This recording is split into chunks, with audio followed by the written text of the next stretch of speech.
Engkau bagai air yang jernih di dalam bekas yang berdebu. Ya, bagus gak suara saya? Iya. Kalau dilanjutkan nanti berubah kajian ini jadi karaokean. Stop dulu sampai situ. Ya. Saya itu senang menyanyikan lagu yang saya menangkap maknanya dalam. Zohirnya kotoran itu terlihat, kesucian terlindung jua.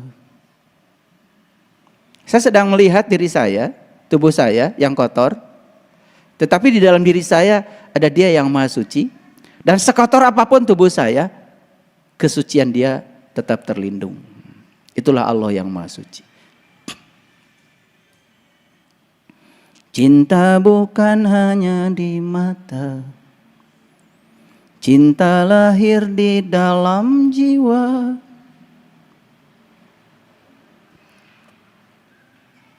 Biarlah salah mereka berkata, biar perbedaan terlihat antara kita. Ku harapkan kau kan terima, walau dipandang hina. Namun hakikat cinta kita, kita yang rasa. Suatu hari nanti pastikan bercahaya, pintu akan terbuka, kita langkah bersama. Di situ kita lihat, bersinarlah hakikat. Debu jadi permata, hina jadi mulia. Bukan hayalan yang aku berikan, tapi keyakinan yang nyata. Saya tidak mau memberikan keyakinan yang hayalan buat kalian, tapi keyakinan yang nyata, yang dapat dibuktikan, yang dapat dialami. Itulah isbatul yakin. Itu paradigma, itu doa, bukan sekedar nyanyi bagi saya. Itu doa yang saya nyanyikan dan kemudian diulang-ulang menjadi kenyataan. Saya tidak mau ngasih keyakinan yang bodong sama kalian. Saya tidak mau ngasih keyakinan yang tidak bisa dibuktikan. Karena agama itu akal, maka tidak ada agama yang bagi tidak berakal. Agama bisa dibuktikan. Spiritualitas itu nyata. Allah bukan maha gaib, tapi Allah maha nyata bagi mereka yang sudah bisa menyatakan dalam dirinya. Gitu. Jadi ketika saya lahir ke semesta ini, paradigma orang tua saya sudah terbentuk. Ketika saya lahir ke semesta ini, paradigma guru-guru di sekolah yang saya dititipkan di sekolah sudah terbentuk. Ketika saya lahir ke dunia ini, tradisi di masyarakat sudah terbentuk. Tidak ada celah bagi saya untuk menjadi diri saya sendiri. Bagaimana saya bisa meloloskan dari semua kekuatan buta itu? Dan harus mengikuti kekuatan buta itu. Apa yang disebut benar oleh kebanyakan orang, belum tentu itu benar. Apa yang disebut baik oleh kebanyakan orang, belum tentu itu baik. Dan itu dijejakkan di otak saya. Tapi saat itu, saya mengikuti kata hati saya. Saya tidak mau jadi mereka. Bahkan saya tidak mau jadi bapak saya. Saya tidak mau jadi ibu saya. Saya percaya saya adalah tamu agung yang datang ke semesta. Saya percaya kalau Allah punya rencana besar untuk kehidupan saya. Dan saya percaya setiap manusia direncanakan kelahirannya oleh Allah untuk menjadi kepanjangan tangan Allah. Bukan untuk menjadi ibu bapaknya, bukan untuk menjadi guru-gurunya, bukan untuk menjadi imamnya, untuk menjadi pemimpinnya, bukan. Untuk menjadi dirimu sendiri. Pertanyaan yang paling mendasar, apakah sekarang manusia datang ke dunia ini menjadi diri mereka sendiri? Itu pertanyaan besar. Kebanyakan yang saya temukan sekarang, semua menjadi orang lain. Semua menjadi fotokopi. Semua menjadi sintesa dari sebuah fotokopi. Tidak asli. Makanya ciri manusia yang tidak asli tidak punya kesadaran. Boneka manusia bukan manusia. Boneka hewan bukan hewan. Tidak punya rasa, tidak punya kesadaran. Paham sampai di sini? Saya sedang menceritakan diri saya. Bagaimana kita bisa meloloskan dari situ? Cerita tentang kiamat dari kecil sudah menjejali otak saya. Begitu saya sudah besar, bahkan dipesantrenkan oleh bapak saya saat itu tanya kepada guru bahasa Arab saya, apa qiyam itu? Qiyam itu artinya bangkit. Berarti kiamat adalah hari kebangkitan. Kenapa kiamat selalu dikaitkan dengan hari hancurnya alam semesta ini? Begitu saya sudah besar, saya sudah tahu ilmu astronomi.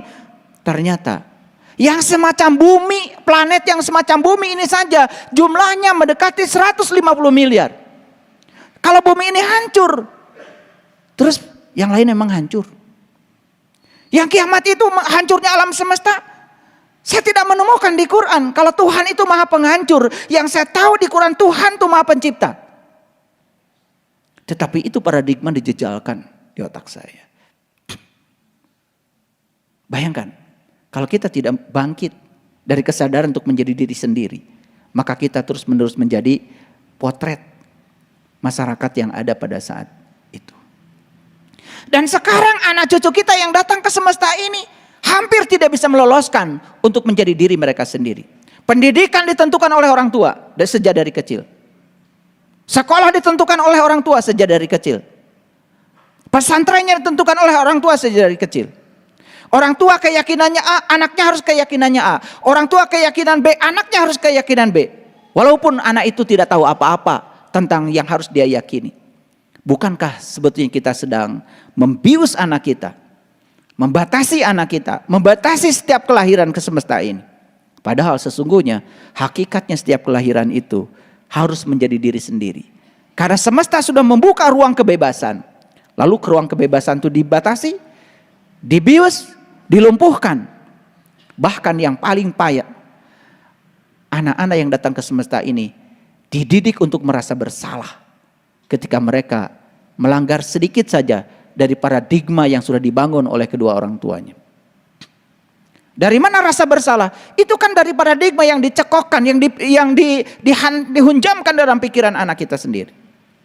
Maaf ibu bapak,